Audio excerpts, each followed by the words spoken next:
Hello everyone, welcome back to the Enterprise Data, BI and AI Architecture series. In the previous episode, we discussed lakehouse, warehouse and semantic layer. Today we will discuss one of the most important questions in modern architecture. Where does AI actually fit in enterprise architecture? Many people show AI as one small box at the end of the diagram. But in reality, AI is not just one box. AI can sit in BI, AI can sit in applications, AI can sit in data engineering, AI can sit in operations, AI can sit in customer experience, and AI can also become a platform capability. So in this episode, let us understand AI from an enterprise architect perspective. The most common misunderstanding is that AI means chatbot. Someone says we need AI and immediately people think about a chat interface. But AI is much broader. AI can summarize reports, generate insights, detect anomalies, recommend actions, forecast demand, search documents, automate data quality checks, support data engineering, assist business users, and even run agent-based workflows. So yes, chatbot is one AI experience, but AI architecture is much bigger than chatbot architecture. At a simple level, AI can fit in four major places. First, AI can fit in the user experience layer. For example, Copilot, chat with data, report explanation, or natural language analytics.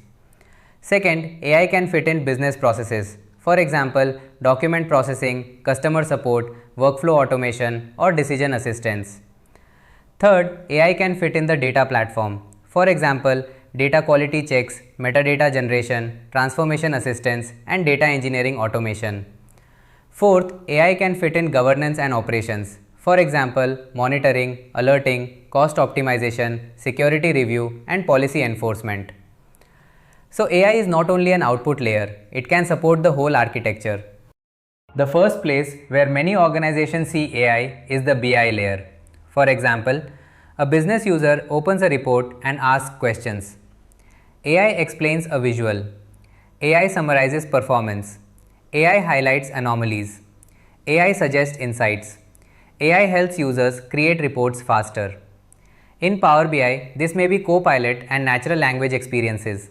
In Tableau, this may be Tableau Pulse and AI-assisted insights.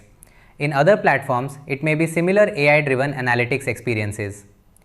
This is useful because it brings AI close to the business user, but it must be grounded in trusted data and trusted metrics. The second important area is the semantic layer. This is very important. AI does not only need data, AI needs business meaning. For example, what is revenue? What is net sales? What is active customer? What is inventory turnover? Which measure is certified? Which filters should be applied? Who can access what data? If AI reads only raw tables without business context, it may give wrong or confusing answers. That is why the semantic layer becomes very important for AI. It gives AI the context required to answer business questions correctly. AI can also fit inside the data platform. This is not always visible to business users, but it is very powerful. AI can help generate metadata, suggest table and column descriptions, detect data quality issues, recommend transformations, assist with SQL, generate documentation, help understand lineage, support data cataloging, and improve developer productivity. For example, AI can help a data engineer understand a complex SQL script, or help a BI developer create better descriptions for measures, or help a data steward identify inconsistent business terms. This is where AI improves the productivity and quality of the platform itself. AI can also fit inside business applications. This may be more valuable than a standalone chatbot. For example, in a sales application, AI can recommend the next best action.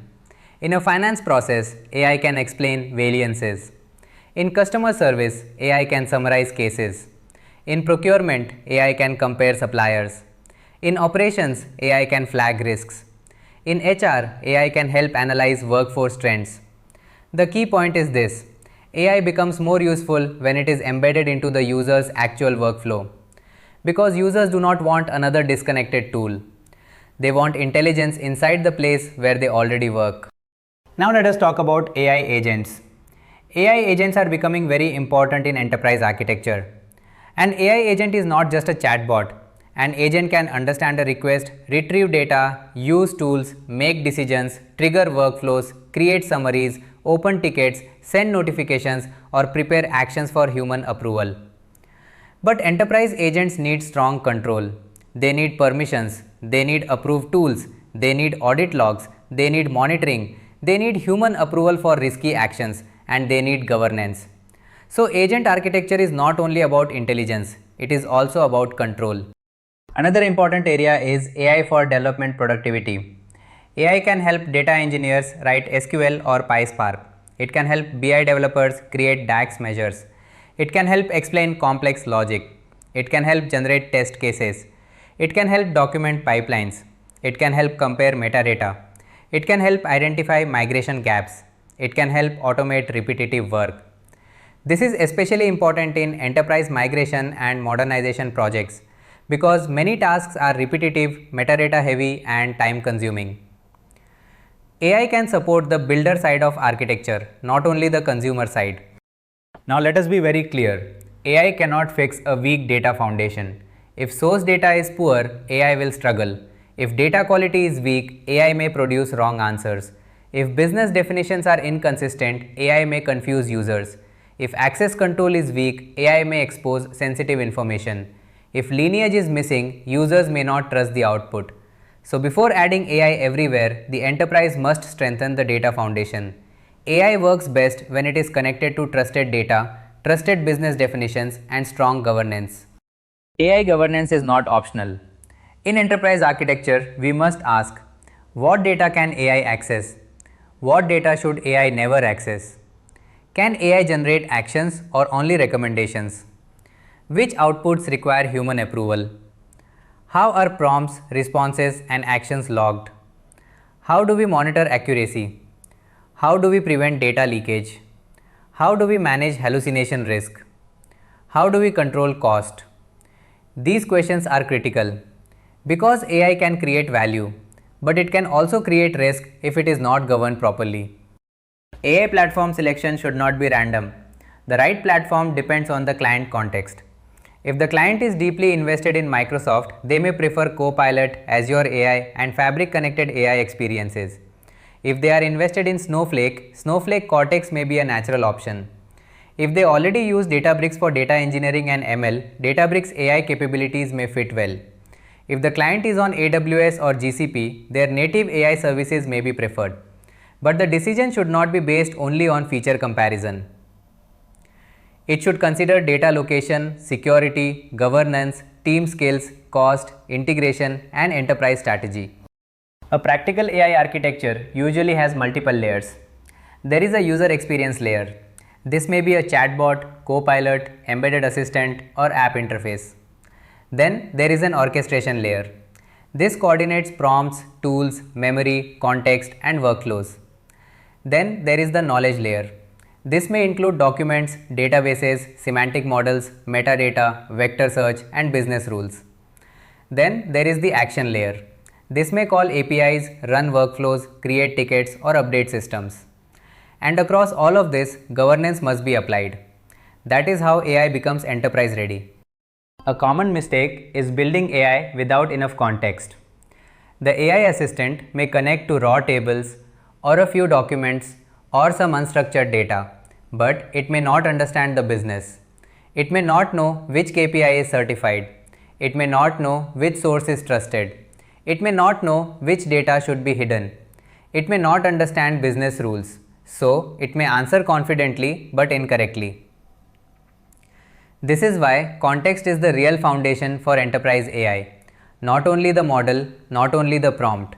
Context, governance, and data quality are critical. Here is a simple decision rule for AI architecture. Start with the use case, do not start with the model. Then identify the data required. Then define the business context. Then apply governance. Then select the platform. Then plan adoption and operations. This sequence is important. If we start with the AI tool first, we may create a demo. But if we start with business value, trusted data, context, and governance, we can create enterprise-ready AI. In this episode, we discussed where AI actually fits in enterprise architecture.